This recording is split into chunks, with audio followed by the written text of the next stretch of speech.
I read 5 trilogies this year, and here is my ranking from 5 being my least favourite and number 1 being my most favourite. In 5th place, we have the Reckoner series by Brandon Sanderson. This is a YA superhero trilogy. It's definitely not a bad trilogy, I'm just clearly not the target audience for this book. I thought I'd try something a little bit different of his, and it was enjoyable. My favourite book was the second book because I really loved the setting in it. It is essentially about an accident that happens and people worldwide start developing superpowers, except the people kind of turn out to be assholes. A bunch of people called the Reckoners try and take down these big bad, essentially supervillains called epics. In 4th place, we have the Prison Healer series by Lynette Noni. This series was enjoyable. It was fun. It wasn't anything particularly special, I don't think. However, it is rare for me that in a series I actually care more about the characters as it goes on, and for me, the weakest book was actually The Prison Healer. In 3rd place, I returned to A Discovery of Witches. I read the first book when I was about 15, and I really enjoyed it. I don't know why I didn't read the rest, but I returned to this series this year, and it was just really fun. I think it's a very realistic view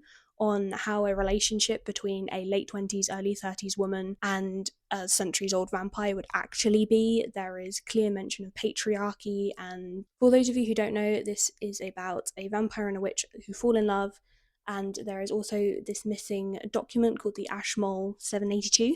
Diana the witch managed to withdraw this ashmole, and with it comes a lot of stir. Demons, witches, and vampires all want this ashmole because they believe it contains their origins.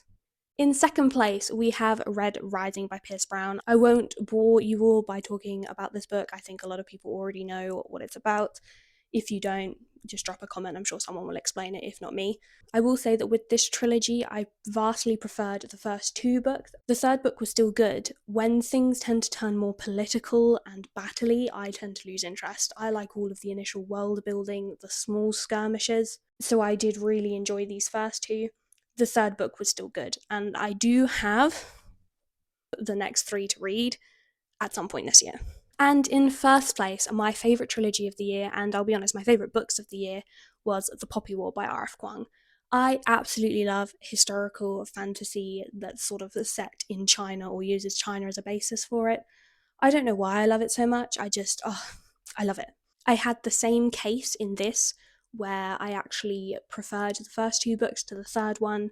Again, it got more political, it got more battle-y, but I would like to reread this trilogy this year after reading some more of a non-fiction book that I have called A Brief History of China, because I think that book will explain a lot of parts of this book which is clearly inspired by real Chinese history. I love this. I can't wait to read it again.